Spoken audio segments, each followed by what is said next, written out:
Catalan chicken and chorizo dish from Barcelona that we've eaten there and I've made many a time. Chickens, of course, which I'm going to have to butcher, cut them into pieces on the bone. It's a dish cooked in with chicken stock, tomatoes, sherry, which is very Spanish, of course. A little bit of olive oil, of course, Spanish olive oil to do some frying. Salt and pepper. We've got some red onion, some capsicum, some chilli, which I've already got chopped. Obviously, a little bit of an influence in Spanish food from Mexico. A couple of bay leaves and some black pitted olives. And an orange from the garden. So it's got another layer there of a bit of orange juice from Spain as well. I think I mentioned the chicken stock and chorizo, which are fried a little bit and served on top of it. And we're going to serve that with a rice dish. So this is Catalan chicken and chorizo. I think I've got this recipe in the first book actually. And then serve it with a rice dish. Flavoured and coloured, of course, with saffron, which is very popular spice and colouring agent from Spain. And that's the dish for today. Recorded? Okay, Catalan chicken and chorizo, and a bit of noise coming on here. So just come over here. So I've chopped up the chicken, butchered them. You can just order them in pieces. I get them from your supermarket. I tend to buy them whole, chop them up because they're cheaper, and then I can use carcasses to make a chicken stock. That's another thing I can show you another time. Meanwhile, I'm just going to fry all the pieces of chicken here. So you see I've chopped it into drumsticks, wings, we've got pieces of breast, we've got winglets, we've got thigh, and then the carcass is in there. So frying them off. So what we basically want to do is get some colour in here. And I've got another dish here where I'll put them all in when I fry them. Just keep frying them on this one dish. We'll still use this pan as well to make the sauce. But it's a one-pot dish, and the chicken, Catalan chicken, will cook in a big pot or a big casserole pan. So that's just to get started.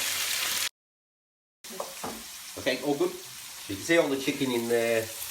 Pan fried, nice bit of colour, big pot full of chicken.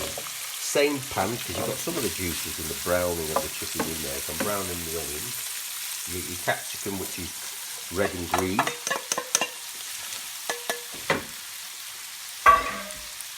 And some chilli, I've already chopped there.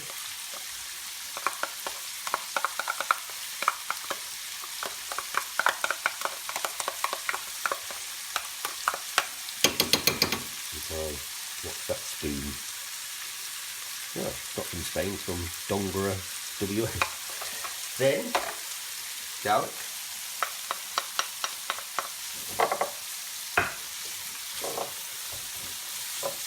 By the way, I did put in a little knob of butter in here to give it a bit more flavour and a bit more colour.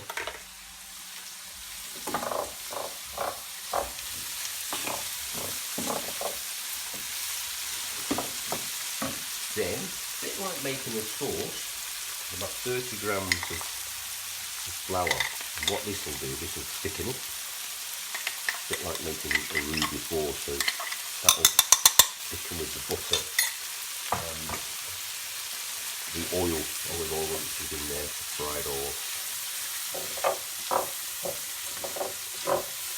Make sure you add the flour after you've sweated up the vegetables. A bit like making a soup, you always add it before you start adding the liquid, because you want the flour to start cooking out before you start to add liquid. Okay, that's looking good. Couple of bay leaves, and then a tin of tomatoes, alternate diced tomatoes.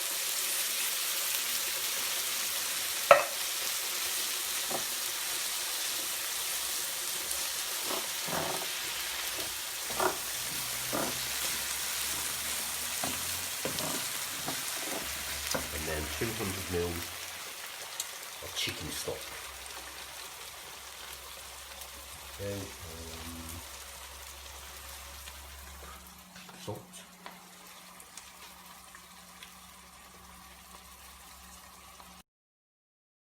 Okay, different clothing, different time. Look, we had a bit of a power cut, winter power cut, and I got to the stage where just adding the orange juice and the sherry with the Catalan chicken, and then we had a power cut, long story. But we finished it off, power came on an hour later, and I took some pictures. So, look, we're just being honest, why try to change it? In the meantime, we're going to finish it off. So, I'll transfer this now to a different bowl. So we had it cooking up to the stage where I got to. The last thing I didn't get to show you was the orange juice. So I've zested the orange and then squeezed the juice out.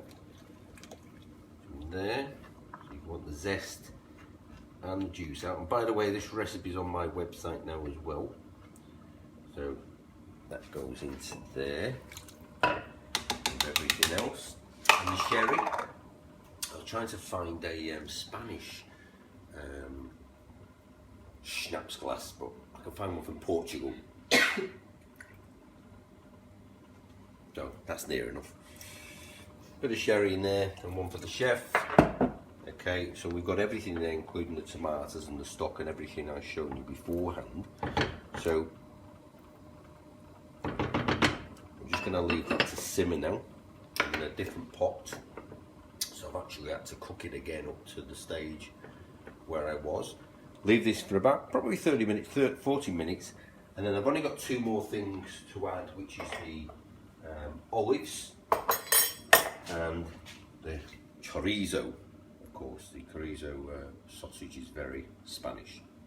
And I'm going to fry that and put it on the top. So I'll show you that one later, and then it's ready to serve. Okay, so here I've added the olives. See them mixing in there nicely. And then I've been cooking the chorizo, so I've sliced them up a bit of an angle and fry them off first, because you get rid of the a lot of the excess fat, get them a little bit crunchy. And you grill. And there's a dog barking outside. Or there's a fly flying. Nothing like live TV, eh? Live camera work. Okay, then as soon as they're nice and crunchy, so you've got a lot of the fat coming out there. Basically, you put them right on top of your Spanish Catalan chicken and chorizo. Beautiful sausage. They use chorizo in a lot of things as well, lots of tapas. Yeah, but that's been on now for 35 minutes. Chicken is definitely cooked. As I say, I have to make another batch. Basically, there you go, turn all this off. Serve it up to your guests like that, and then you can mix in the chorizo as you go. And then you'll see the rest of the couple of pictures of the dishes as well. Now I'll be back next week, still continuing Catalan chicken, but with the Catalan spinach and pine nuts, which is really nice, as well as the promised orange cake, which is not an orange cake actually, it's a torta de Santiago, which is an almond and lemon cake. But my orange tree's got loads of oranges, my lemon tree got no lemons. So make it orange cake instead. So we'll do that next week. Talk to you. And served basically in a great dish which you can cook in the oven anyway.